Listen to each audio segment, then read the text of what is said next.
Production funding for Behind the Headlines is made possible in part by the WKNO Production Fund, the WKNO Endowment Fund, and by viewers like you. Thank you. Groundbreaking on the Crosstown Redevelopment Project tonight on Behind the Headlines.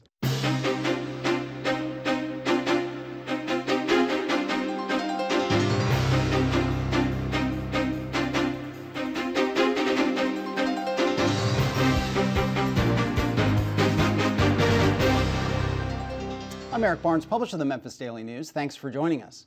I'm joined tonight by Dr. Scott Morris from the Church Health Center. Thanks for being here. I'd be here. Thank you. Henry Turley, real estate developer. Thanks for being here. Hello, Eric. Todd Richardson from the Crosstown Redevelopment Team. Thanks for being here. Thank you. And McLean Wilson, also from the Crosstown Redevelopment Team. Thanks for being here. Thank you. So I'll start with Todd. The groundbreaking, the official groundbreaking happened last Saturday. There are cranes. There's been construction going on for a little while now. Right. How does it feel after this long, hard road that you've been down? I think I might just sit here and not talk for 30 minutes and let everybody else talk. It's just, no. It's a relief to be where we are today. We're almost finished with demolition and abatement, and we've started construction just recently in January. And you know, the groundbreaking with the torrential rains that it was, then to have 1,200 people come out in support regardless was just so affirming. You know, we're not crazy. People are into this. It's gonna be a success, and we're excited about it. So at this point, it's just as much of a relief so that we can now turn to getting work done again and making decisions related to construction. So. And let me go to you. I mean, it's a $200 million project, and I was looking. We had you guys on the show in 2012, and like a lot of people, my questions were skeptical. Sure. That, you know, could this really happen? Was it, you know, a $200 million arts commune? I mean, was it, you know, how could this really come together? Because so many people had wanted to do these sort of projects, but it did. It did. And it took a lot of people to make it happen. And I think probably 2 years ago, we came here and said, if, we probably had about 15 different ifs. If these things can happen, if these pieces of financing do line up and we're able to get them, then the project can move forward. We're at that then, you know, so it's no longer a question of if, it's more a question of when. That's 2 years is when we'll open. But it really took a lot of commitment from a lot of different people and organizations, both in Memphis, outside of Memphis, across the nation, to believe in this crosstown vision to make it we'll work. get into more of the details of the financing, just because there are 20-something different, you know, pieces to the financing. But let me get Scott in. You are. It's unfair to say that you all, the Church Health Center, will be a tenant. You're more than a tenant, but in part you are a tenant, and you, but have been a big part of this project, one of the founding partners. Why did you get involved? And again, same question: how does it feel to finally get to the groundbreaking? Well, so I never had any doubts about the money because my experience is that money follows ideas, and this was a fantastic idea. I truly believe it will be transformative of Memphis, and how could we not get behind it?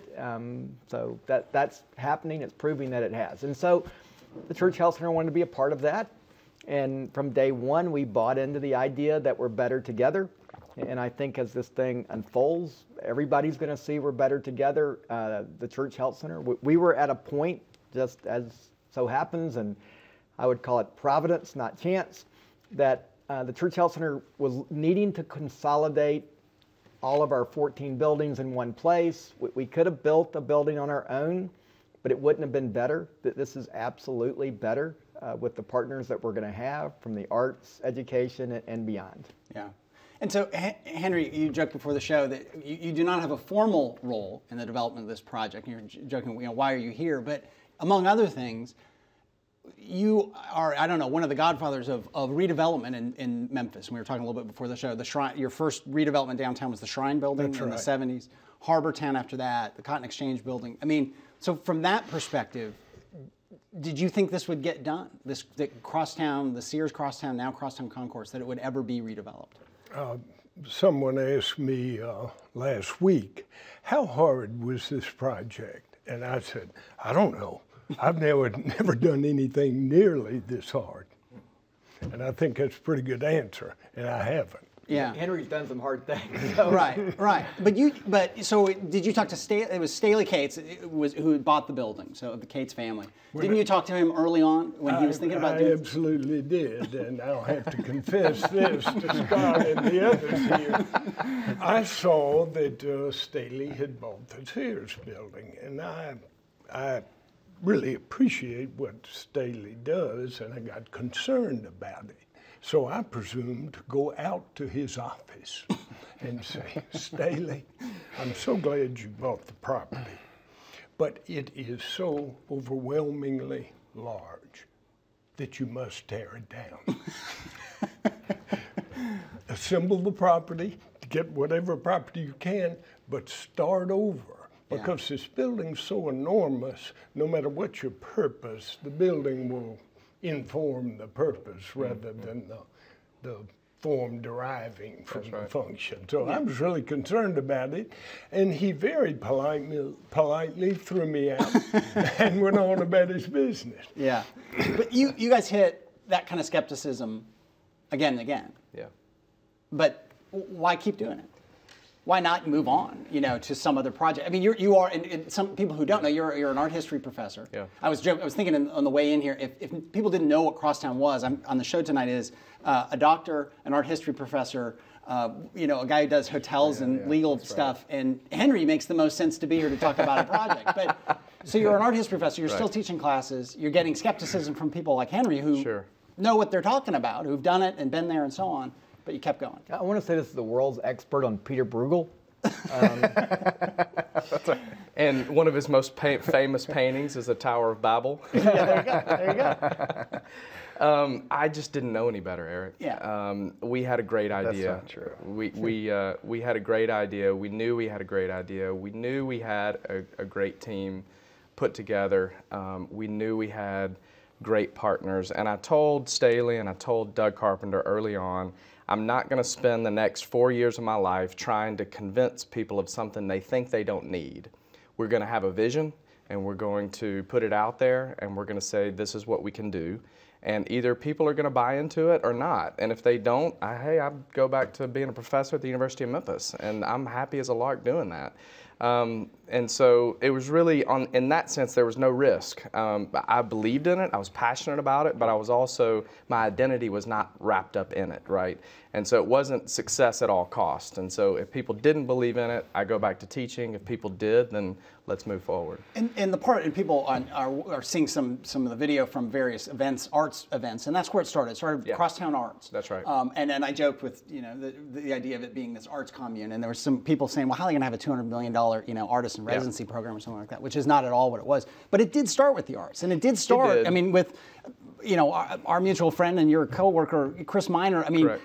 Getting 30 people in the basement across the street from Crosstown for a poetry slam, and then that somehow, in some way, is not unrelated to the fact that people bought into the vision, which is kind of an amazing thing. We always say using building both as a verb and a noun. It's about renovating a building, but it's also about building community. And so we were doing both simultaneously. Yeah. And the arts was a catalyst to build that community. But I came into the project, really, if I knew anything about development, it was lived for 5 years in Europe and 4 years in California, and there were large industrial complex buildings that had been recaptured, reused, but arts was the catalyst that started the conversation. Yeah. And so at the time, 5.5 years ago, there was actually a lot of conversation and publications on the value, the economic value, the quantifiable value of these cultural centers and what they do for urban cores. And so it's not like we embarked on this process willy-nilly. I mean, we had a lot of numbers. When you Henry, in projects you've done downtown, I mean, people must have said back in the 70s, well, Henry, you're just wasting your money. I mean, you can't, the Shrine Building, downtown is dead, it's gone, it's over. We certainly went through that. But it was the mathematics of this project was so much more difficult. You mentioned 20 sources of financing. So say you've got 1 out of 2 chances of doing each one of them. Yeah. You do the arithmetic, it gets impossible. And the hard thing, which Dr. Mars helped so much with, was keeping 8 founding partners with 8 boards 8 sets of attorneys, how about that? Together and going in the same direction at the same time. It's really more remarkable than people realize. Yeah. The other founding partners are, put you on the spot? Sure. Yeah. Crosstown Arts, St. Jude, Alsac St. Jude, of course, the Church Health Center, Gestalt Community Schools, Rhodes, Memphis Teacher Residency, Methodist. and Methodist Le Bonheur Healthcare. Methodist Le Bonheur Healthcare. All of whom came in early and said, we will commit to being more than a tenant, as I joke, but being a tenant, but at some level, being a tenant. At varying times along the process, and as Todd said, art was the catalyst, and shortly thereafter, education became a component. And it really wasn't until Scott and the Church Health Center became very interested in this vertical urban village idea that arts, education, healthcare, now we have something really to build off on. And it was our springboard for really making the project viable. Yeah. And you saw the idea of an urban village and that fit with your mission, or how did that, from your point of view, come together? It's not so much about a village. It is about what does a life well lived look like? You know, that's why we love our partners in the arts, because health is not about the absence of disease. Technology, in many ways, is not our friend, especially when it comes to dealing with the health of poor people. It's helping people figure out what does it mean to live a full life. And that means having more joy, having more love, from our point of view, being driven closer to God. And that's exactly what the arts can lead people to. Money by itself doesn't buy happiness. It certainly doesn't bring people joy. But this whole project for Memphis, and it is about Memphis, let's not forget this is about Memphis, is about what does that look like in this community of ours that truly people outside of Memphis don't care about. Yeah. You know, Nashville doesn't care, Washington doesn't care, so how do we link arms together in this community we all choose to live in to say, how do we make it better? Yeah. That's what this is about. It's not this building. And I shouldn't ask this question on the back of that, but I'll do it anyway. Was that the Goldman Sachs put in however many, $30 million in funding? Yeah. SunTrust puts in 80.5. Were they interested? I'm being unfair, but were they interested in what Scott said, or were they interested in the dollar and cents bottom line of the project? Nope. The dollars and cents obviously have to work itself out, but you do not get an organization like SunTrust or even Goldman Sachs in the conversation without a hook, and the hook was exactly what Scott was referring to and what Todd has referred to, and this missional component that is beyond any one particular person, and that's what really has been the driving force. Yeah. So they loved the idea, they loved the thought, and they wanted to dig in more. Can this really happen? And when they found that it could, then they said, we want to be a part of it. And the city and county were involved to some degree with some amount of someone who wants to do this. City 15 and county 5 million. And in what form? So the city funds came to us in various ways related to qualified energy conservation bonds, which is a federal program through the state, through the city, the Betty and 108 HUD funds, as well as $2.5 million from stormwater and MLG&W and those kinds of things. The county funds were from their CIP for all of it for public infrastructure improvement. Right. And so, you know, at the groundbreaking last Saturday, Mayor Wharton and Mayor Luttrell both were there, very excited, but both expressed their skepticism to some degree at the start that could this really happen? Right. It's so big. What Henry said better than I will. Bill Drees, who couldn't be here today just because of timing things, talked about from his political reporter's point of view, it's when it became clear to City Council that this would not just be a construction of a building, but it would improve the neighborhood, that City Council got on board. So how does this improve beyond just the physical space of the property itself and the building itself? You guys hope for it to really improve that whole neighborhood and connect the neighborhood. I can tell you, the Church Health Center is not coming to gentrify this neighborhood. Okay. You know, yeah. That is a no-go for us. You know, so we care deeply, especially about not only the surrounding neighborhood, but the neighborhood just north of us. Yeah. You know, which you could argue is the poorest neighborhood in America. But the Church Health Center runs a preschool in that neighborhood, in Klondike and Smoky City.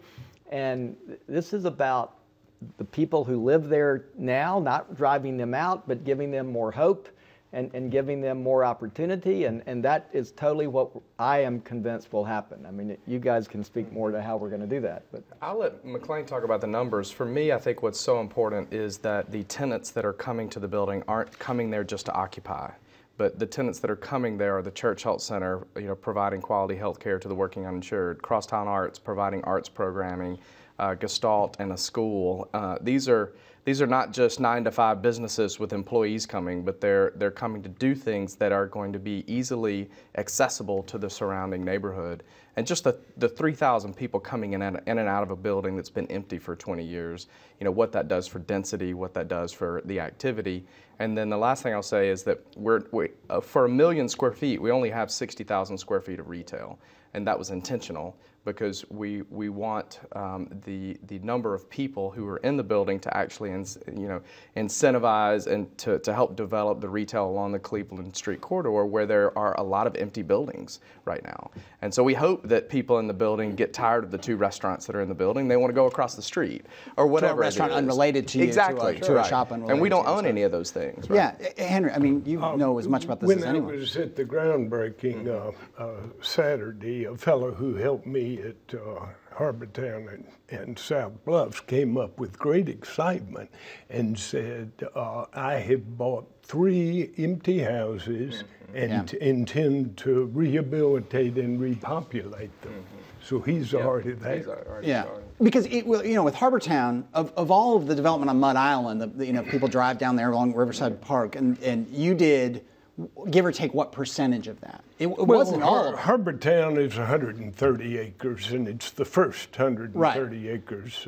But that then spurred all these other people to bring in and come do apartments and houses. I hadn't thought of it that way. Yeah, but it did. I mean, because the stuff south that goes towards even after the recession, more apartments have gone in down there. So the other end of Mud Island, whatever you want to call it, it was developed. So that's, I guess, for your point of view as a developer, you want that to happen. You want multiple people to come in. I think you do. And another way you might look at this that has occurred to me is that it is so difficult that it makes other ambitious developments seem more possible. Yeah. So it builds civic confidence, which we need, which every city needs. That's really all it takes. Don't you think, I mean, I don't know if we've talked about this on the show, but the brewery in some ways, and the idea that when they took the brewery and they opened the beer garden, and and it reminded me of what, and then we had those guys on the show, and they said, yeah, it was kind of like what Crosstown did. Crosstown Arts, they've got a $200 million idea and a huge building, but they start with some arts programs and getting the community there and getting people out on a Wednesday night and seeing that this neighborhood can thrive. And the same kind of thing, I don't know who I should look at, but the same kind of thing happened with the brewery, it seems like. And then somebody comes in after years of that thing not being able, anyone want to build it. Some Billy Orgel and folks are coming in to do that. Does it? So in your family, I mean, so the Kemmons Wilson family, Holiday family, storied Memphis family, storied, obviously worldwide. You all do all kinds of developments, but this is maybe one of, well, maybe this is different than what you guys have usually done, right? It is. Yeah. I don't. Is there a question? It's a question. Yeah, I know. Well, I'm trying to set you up for it. It's picking up on what Henry just said, which is it gives people the confidence and the realization to get in there. And another person might say it gives them the bug.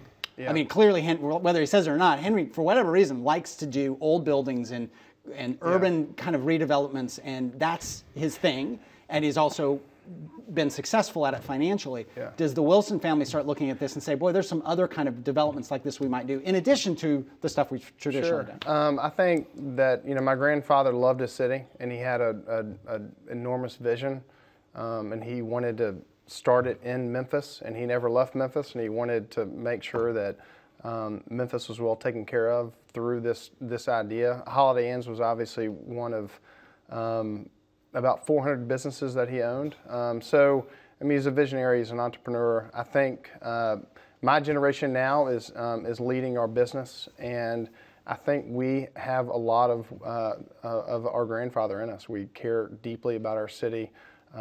We want to see amazing things happen. We want to do work that's meaningful, and I think this is really an extension of his legacy living throughout me. The other thing that at the groundbreaking, the person whose name I've forgotten from Goldman Sachs who was here, and Goldman David, put in, and he talked about really falling in love with the city. He's a guy from, I think, from New York, had a very nice New York suit on. And he was there, and he was so excited about Memphis, and said in so many words, "This will not be the only thing we do here. We hope." Yeah. I mean, so that's maybe part of what Henry's talking about, people getting the bug, or people getting more involved and getting the confidence that it's not just one project, it's many projects. Right, and I think there's, I mean, one of the things that I mentioned that's been special for Todd and I to experience is showcasing our city. And the beauty about the Crosstown project, as Dr. Morris alluded to, it's not about a building. It's really about this redevelopment efforts in a community that's within this city, and it's because of the city that we are doing what we're doing, and being able to showcase, to take them to the brewery, to have these Goldman Sachs folk meet Henry, and to showcase all of the great things the city are currently doing, the things that we aspire to do. It's unique.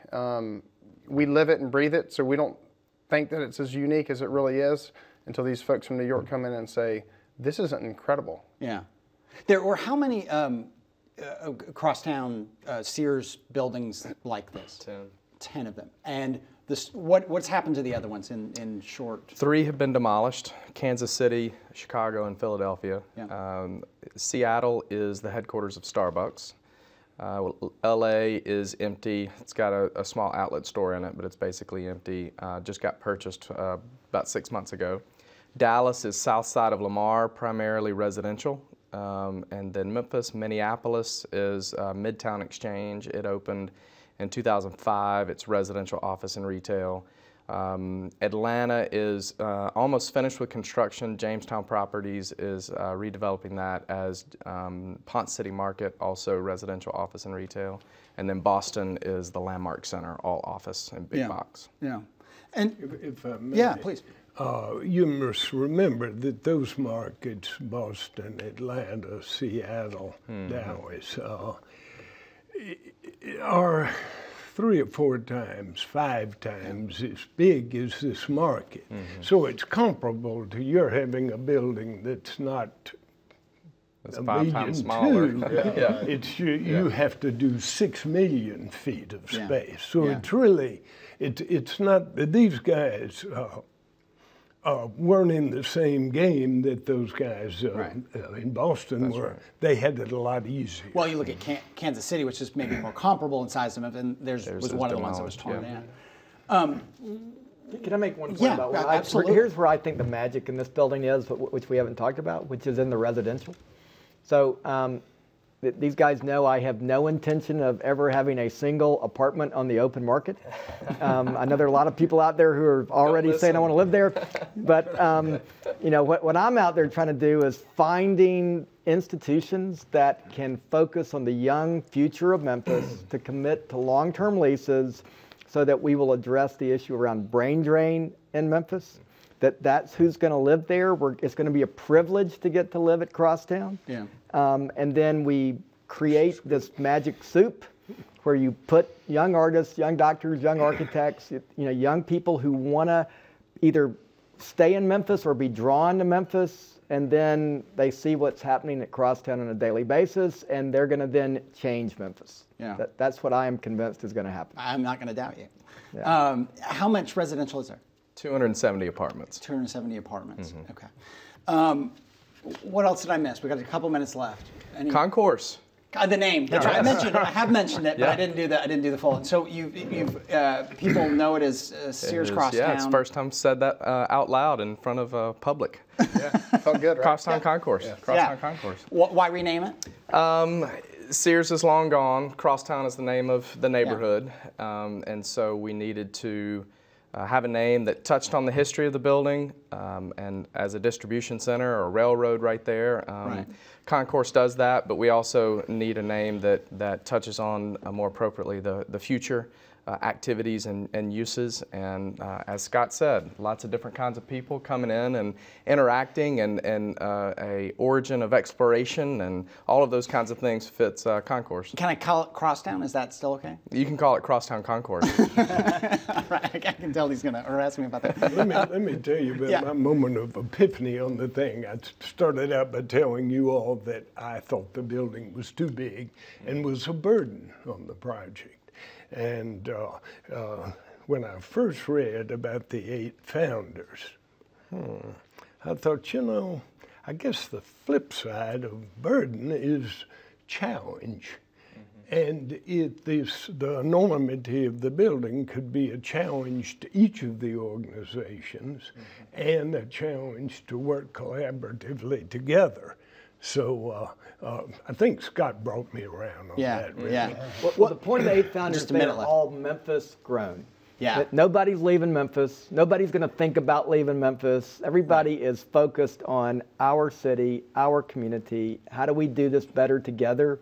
I mean, that's what obviously. It is interesting. I mean, we talk, you know, I mean, there's nothing wrong with IKEA coming in the jobs, and there's nothing wrong with a big distribution center from a European company down on the border, you know, DeSoto County on this side, but it is totally different that this is this very Memphis thing. The other thing I thought was interesting, I was at the groundbreaking and I was driving out, and there's a big crowd, rain is, and when you go right around the corner from there is the ramp of where 40 was going to cut through that whole neighborhood, and the dirt is still there, and I thought, God, you know, this is, you know, you guys. Phase 2. It's phase two. Phase two. We're out of time.